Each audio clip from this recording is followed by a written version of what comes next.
La chronique culture de 64 minutes, Nicolas Georges s'apprête à nous rejoindre.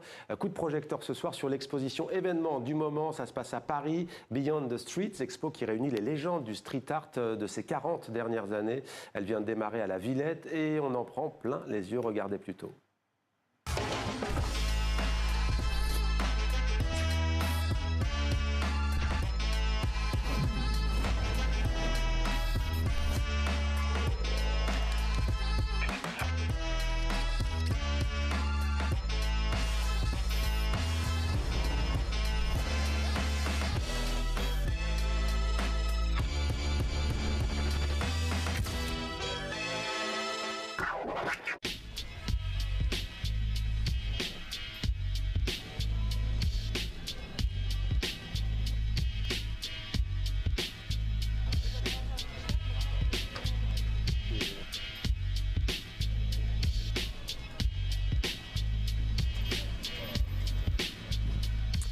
Et bonsoir Nicolas, ravi de vous retrouver. Voilà qui donne envie, un bel aperçu de cet événement qui va ravir tous les fans de street art. Je sais que vous êtes régalés.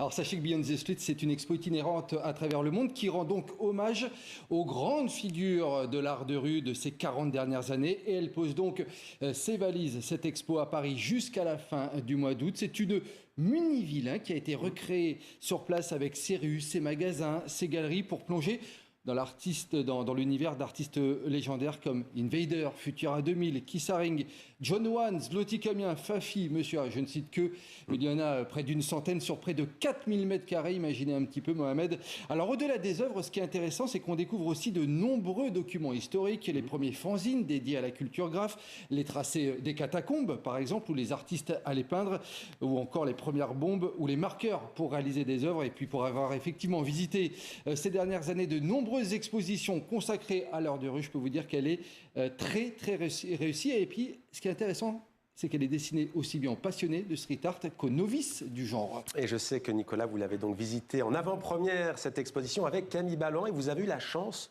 de rencontrer l'un des artistes de rue les plus célèbres au monde. Deux indices, Mohamed, deux œuvres de cet artiste. Regardez, ça va vous dire quelque chose. Ah, ouais. La Marianne, Liberté, Égalité, Fraternité, que l'on trouve notamment dans le bureau de Emmanuel Macron. Et puis celle-là, très connue également, elle date de 2008. On va la voir dans un petit instant, cette deuxième photo. Ah, ouais. Le Hop avec Barack Obama. Vous avez reconnu oui, Obé. Obé, effectivement, Shepard Fairey. On l'a rencontré, Obé. On a eu de la chance, parce qu'il est très rare dans les médias. Il nous parle justement de comment il est venu à ce projet avec Barack Obama, mais de son art au sens large. Vous allez voir, son idée, c'est d'éveiller les consciences et surtout d'inviter au débat. Écoutez. Cette œuvre, c'était ma première réalisation pour apporter mon soutien à un candidat. C'était en 2008. Cette œuvre, au départ, ce n'était pas une collaboration officielle avec l'équipe de campagne d'Obama. Non, pour moi, c'était avant tout une preuve de mon engagement. J'ai fait imprimer 500 000 stickers et des milliers d'affiches. Je les ai distribués gratuitement. C'est ensuite que l'équipe d'Obama m'a démarché pour créer le symbole visuel de sa campagne. L'affiche avec le mot « Hope », l'espoir. C'est vraiment une vitrine de mon activisme. C'était pour montrer aussi que quelqu'un comme moi, qui n'est pas dans les sphères du pouvoir, pouvait faire bouger les choses. La plupart de mon travail porte sur les questions sociétales. Je vais parler par exemple des violences policières, de la défense de l'environnement, du pouvoir créatif. Là, on a par exemple James Brown chantant « Je suis noir et j'en suis fier ». C'est un hommage au mouvement Black Power. Là, c'est un exemple où je dénonce des violences policières. La photo originale, elle a été prise à Paris d'ailleurs. Oui, il y a des brutalités policières en France aussi. Là, c'est pour parler de la violence par arme à feu aux États-Unis. Faire preuve de résistance, pointer du doigt ces problèmes, c'est un point crucial de mon art.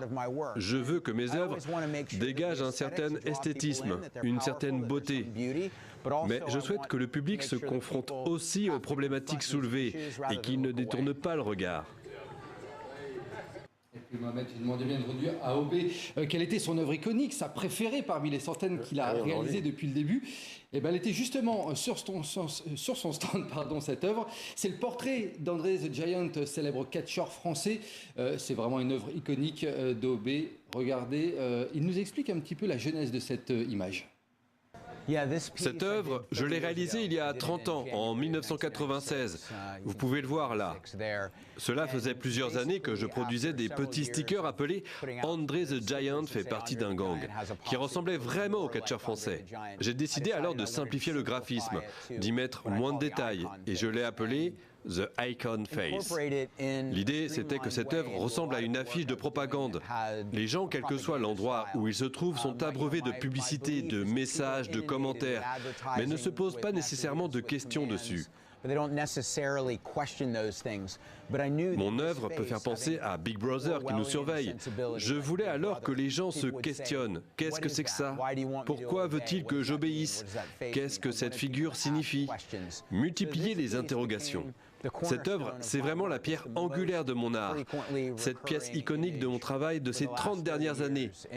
C'est de là où tout est parti en fait.